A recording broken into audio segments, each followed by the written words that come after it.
Picture this: a 15-year-old girl, born into unimaginable wealth and power, screaming in terror through marble corridors that have witnessed the rise and fall of empires. Her cries echo through the night, piercing through silk curtains and golden walls, while armed guards outside her chamber doors freeze in horror, too frightened to enter.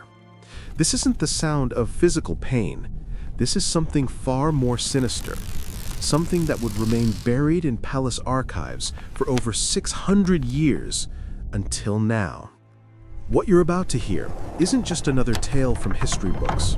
It's the unveiling of a dark secret that powerful dynasties desperately wanted forgotten. A secret that turned the daughters of the world's mightiest empire into prisoners within their own golden cages. Tonight we're pulling back the velvet curtain on Princess Fatma Sultan's tragic story. And I promise you, by the end of this tale, you'll never look at royal fairy tales the same way again. But before we dive deeper into this haunting journey, I'd love for you to join our community of truth seekers. Please hit that subscribe button and give this video a like. It truly helps us uncover more hidden stories that history tried to bury. And do share your thoughts in the comments about what other royal secrets you'd like us to investigate next. Now, let me take you back to the year 1608, when Constantinople, that magnificent city we now call Istanbul, stood as the beating heart of the Ottoman Empire. Imagine stepping through time into a world where a single empire stretched its mighty arms across 3 continents, where the Sultan's word could decide the fate of millions, and where behind ornate palace gates lived the most powerful man on earth. The Ottoman Empire wasn't just vast, it was incomprehensibly enormous. For more than 6 centuries, from 1299 to 1922, it dominated everything from the snow-capped mountains of Eastern Europe to the burning deserts of North Africa. When their armies marched, the ground trembled. When their ships sailed, entire coastlines held their breath.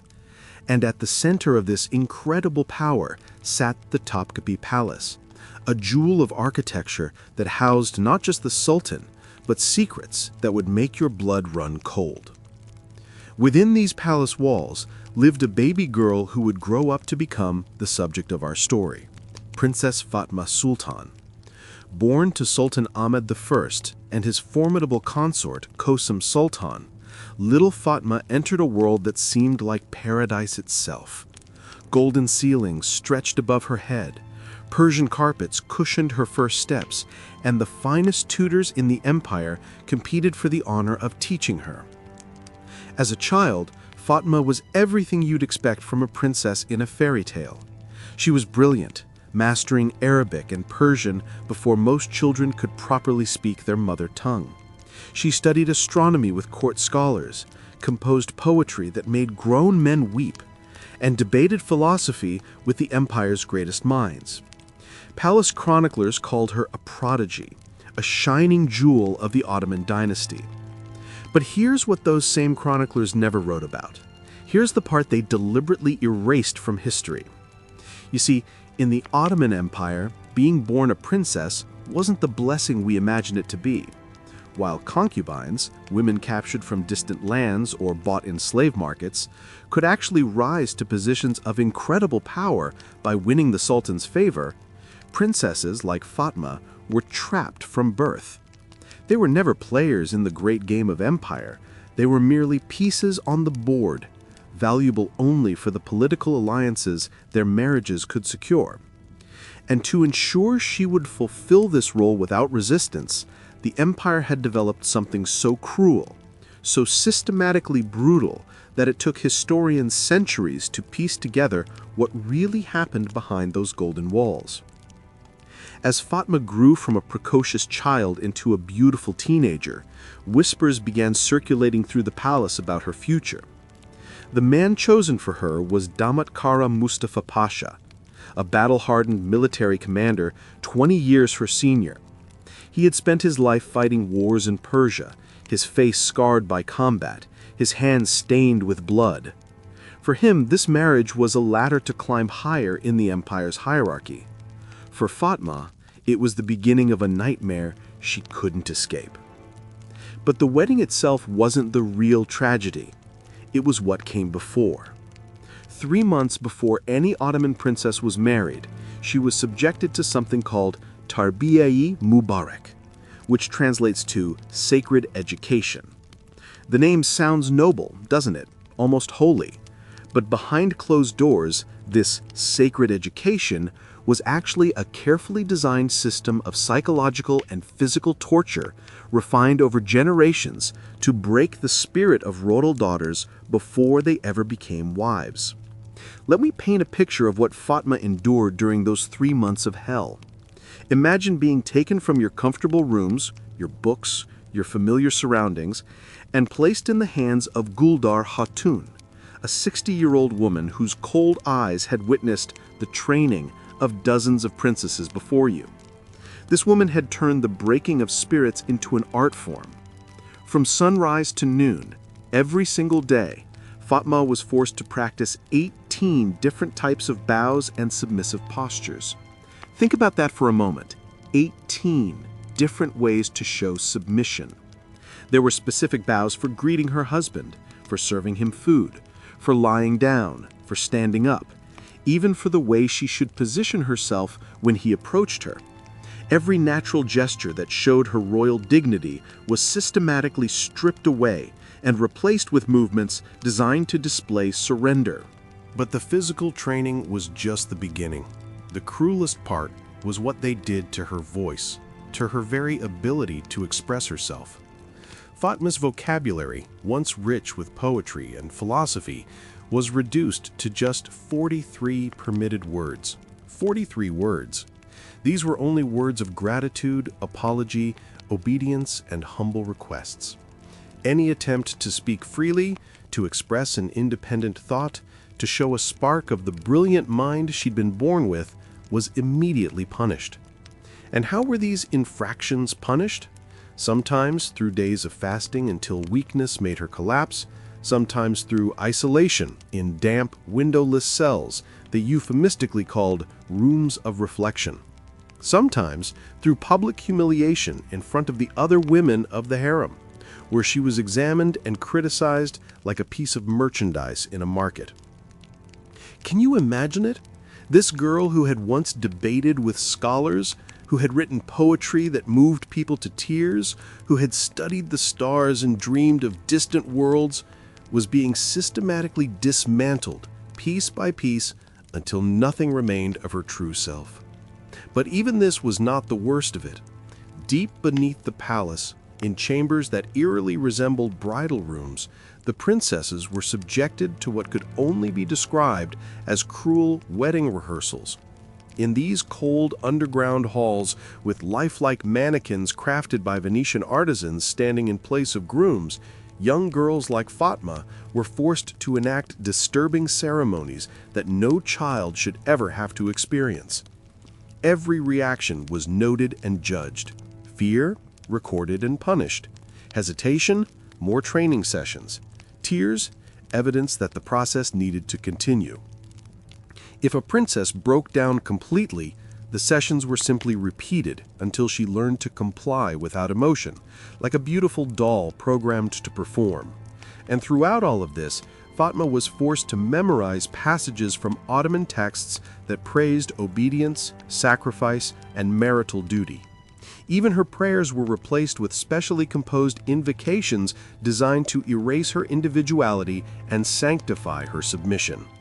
Her personal relationship with faith was weaponized against her, turned into another chain binding her spirit.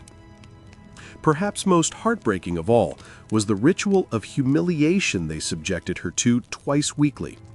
In front of the entire female court, Princess Fatma, daughter of the most powerful man on earth, was forced to serve her father's concubines. She washed them, combed their hair, dressed them, fed them with her own hands, and prepared them for their nights with the Sultan. Think about the calculated cruelty of this. Here was a girl born to the highest rank in the empire, being forced to accept that even women who were technically slaves had authority over her. Palace witnesses recorded that she often broke into uncontrollable sobbing during these sessions, but her tears only proved to her overseers that their methods were working. As the weeks passed, the radiant, brilliant girl who had once filled the palace corridors with laughter became a hollow shadow. Her books lay closed and gathering dust, her astronomical instruments sat unused, the gardens where she'd once walked with curiosity and joy were abandoned. Slowly but surely, the empire was achieving its goal, transforming its precious jewel into an obedient instrument of political alliance. 1 week before her wedding, the torture intensified. Fatma was moved to a completely isolated wing of the palace where no sound from the outside world could reach her. Here, every aspect of her existence was controlled with scientific precision. Her meals were carefully calculated. Pomegranates, almonds, honey, specific spices from Yemen, each ingredient chosen not for flavor, but for its supposed effect on her body and mind. Her daily baths became chemical assault courses. She was immersed in waters containing opium derivatives, poppy extracts, and bitter orange blossoms, substances designed to induce compliance and dull her ability to resist. The oils that covered her skin weren't just perfumes, they were subtle drugs meant to fog her thinking and surrender her will. Even the artwork surrounding her was psychological warfare. The walls displayed tapestries showing obedient wives from Ottoman and Islamic tradition, women praised for their silence, submission, and fertility. Their woven faces stared at her day and night, constant reminders of what she was expected to become. Mirrors were positioned so that wherever she moved, Fatma couldn't escape her own reflection. This twisted version of Sufi meditation became an instrument of self-surveillance, forcing her to monitor her own posture, thoughts, and level of obedience. She became both prisoner and jailer, watching herself disappear. And then came March 15, 1623, her wedding day. While the streets of Istanbul exploded with celebration, music, and feasting, while the people rejoiced at this glorious union, Fatma sat in her chambers like a condemned prisoner awaiting execution. Palace physicians noted her condition: racing heart, cold sweats, trembling hands, difficulty breathing. What we would recognize today as severe panic attacks, they simply recorded as bridal nerves. As the celebrations reached their peak and the last guests departed, the moment everyone feared finally arrived. Fatma was led to the Girdap Odası, the nuptial chamber, a specially constructed octagonal pavilion deep within the palace gardens. Its design was no accident.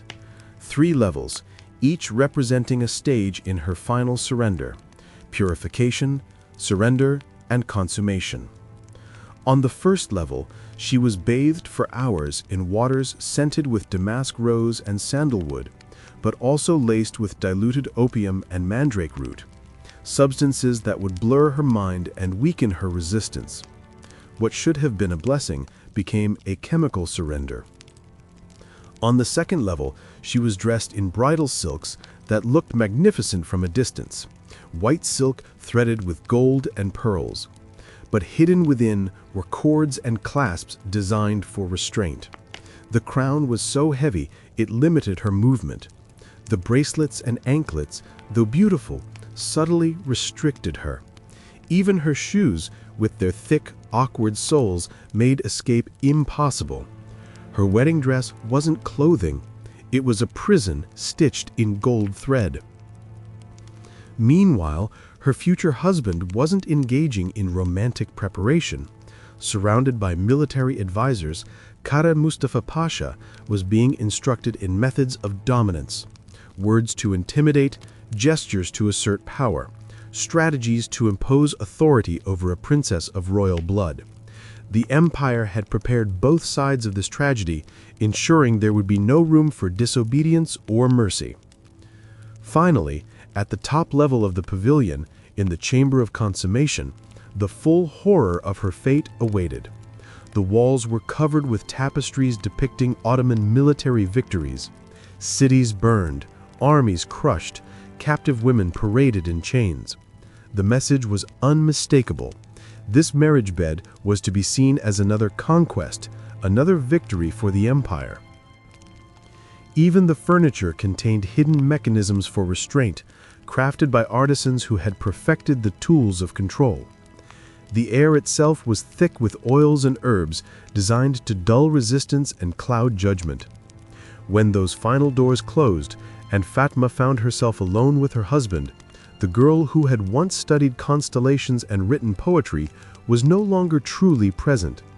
Months of systematic torture had broken her so completely that when the crucial moment arrived, palace physicians later described what they witnessed as a total collapse of the spirit. Her body shook uncontrollably. Her lips moved in whispers no one could understand. Her eyes seemed to gaze into another world entirely, as if her soul had fled to escape what was happening to her body. At first, Kara Mustafa Pasha interpreted this as defiance and used the techniques he'd been taught: intimidation, dominance, calculated cruelty. But he soon realized there was no rebellion to crush. What lay before him wasn't resistance, it was absence. The records from that night, written in coded Persian to hide their true meaning, describe a scene of absolute despair. Hours passed in futile attempts to complete the union. The girl's body hemorrhaged. She lost consciousness repeatedly. Palace doctors called it the flight of the soul. And perhaps that's exactly what it was. From that night forward, Fatma Sultan was never the same person. She developed what court physicians called selective mutism, speaking only when directly questioned, and even then only in barely audible whispers. Her appetite vanished completely, and servants often had to force-feed her to keep her alive. Sudden bursts of weeping would overcome her for no apparent reason, lasting for hours. Most heartbreaking of all, she developed what the court called the sickness of fear. The mere sight of any man, even trusted palace eunuchs, could trigger violent panic attacks. Her breathing would quicken, her body would shake with cold sweat, and sometimes she would faint on the spot. The empire's finest physicians, consulting their ancient medical texts, labeled her condition virginal melancholy, something they claimed was common among royal brides. In modern terms, we would recognize it as severe trauma, carved so deeply into her psyche that no remedy of that era could touch it. Desperate palace officials tried everything they could think of to restore her. Herbal infusions prepared by master alchemists, songs performed by the empire's most gifted musicians, Sufi meditations guided by holy men. Nothing worked. The brilliant, curious, joyful girl was gone forever, replaced by a hollow figure who moved through life like a ghost. Outwardly, Fatma Sultan fulfilled her role. She bore children, appeared at ceremonies, stood as the beautiful wife of Kara Mustafa Pasha. But within the walls of her home, only silence reigned. Even her husband, hardened by years of warfare, reportedly began drowning himself in military campaigns and opium, trying to escape the guilt of being the instrument of her destruction. Fatma lived for 29 more years after that terrible night, but she never escaped its shadow. Her days passed in muted obedience. Her beloved books remained closed, covered in dust. The musical instruments she'd once played lay silent. The palace gardens she had adored were abandoned. She had become not the vibrant princess she was born to be, but a quiet ornament of the court, a body present, but a soul absent. When she died in 1652, official records attributed her death to fever, but many palace insiders whispered that her passing on the anniversary of her wedding was no coincidence. For them, it was the final crushing weight of memory, destroying a soul that had never healed. Here's what makes this story even more tragic. Fatma's fate wasn't unique. Recently discovered archives reveal that dozens of Ottoman princesses suffered identical torments. Some retreated into permanent silence. Others sought escape through madness or suicide. A few simply vanished from all records, as if they had never existed at all. The machinery of empire, so precise in its rituals and merciless in its protocols, had created a system that turned its own daughters into its first victims. These women, born into unimaginable power and privilege, became sacrificial offerings to maintain the empire's political stability. Some tried to resist. Secret documents describe princesses who feigned their own deaths to avoid remarriage, sisters who invented coded languages to communicate across the walls of their confinement, a brave few who dared to petition the Sultan himself for divorce, openly defying a system that seemed unbreakable. But for most, like Fatma, the empire's weight was inescapable. The same absolute power that elevated their fathers condemned them to become instruments of that power's preservation. To the outside world, Ottoman princesses seemed to live in paradise, surrounded by silk, jewels, and luxury beyond imagination. The reality was far darker. Their lives were scripted performances, their wills systematically destroyed by rituals perfected over centuries of practice. The harem, so often romanticized in literature and film as a place of beauty and intrigue, was also a theater of silence, humiliation, and carefully hidden suffering. What the empire's subjects were told were fairy tales of royal happiness were actually elaborate illusions designed to mask a machinery of control and obedience. This raises haunting questions that echo across history. If this was the hidden fate of Ottoman princesses, what secrets still lie buried in the royal courts of Europe, Russia, or China? What rituals too dark for official chronicles were endured by the daughters of kings and emperors elsewhere? How many voices were silenced? How many lives consumed in the name of preserving power? The truth about Princess Fatma Sultan pulls back a curtain that had been drawn across 6 centuries of silence. It shows us that beneath history's glittering surface, women's voices were systematically smothered, their suffering concealed behind golden walls and romantic myths. And it reminds us that the cost of absolute power is often paid not by the rulers themselves, but by those they should have protected most, their wives, daughters, and sisters. The very people who should have been treasured became currency in the empire's endless transactions. For 600 years, stories like Fatma's remained buried in dusty archives, written in coded languages, hidden behind layers of official denial. Today we uncover them not as tales of romance or royal glamour, but as warnings about what happens when power operates without compassion, when political necessity destroys human dignity, when the machinery of state consumes even its own blood. The screams that echoed through those marble corridors in 1623 were not just one girl's tragedy.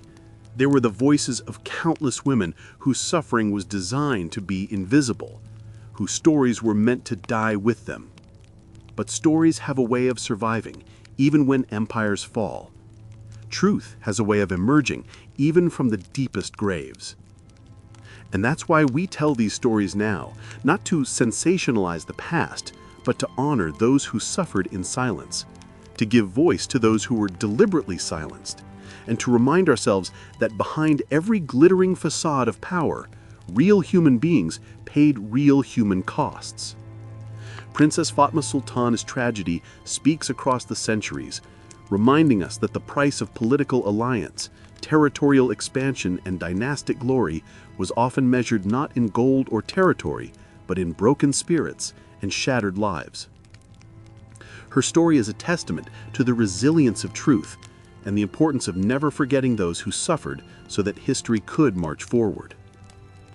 The palace walls that witnessed her suffering have long since weathered and aged, but the echoes of her story remain, waiting for us to listen, to remember, and to ensure that such darkness never again masquerades as glory. If this story has moved you as deeply as it has moved me, then please share it with others who need to hear these hidden truths. Let them know that history is not just about conquests and kings, but about the real people who lived, suffered, and died behind the myths we've been told. And I'd love to hear from you in the comments. What other forgotten voices from history should we uncover next? Perhaps a Russian Tsarina who lived in fear of her own family, or a Chinese empress trapped by rituals of terror, or a European princess whose marriage became her prison. Because only by telling these truths can we strip away history's disguises and finally hear the voices that were silenced for too long.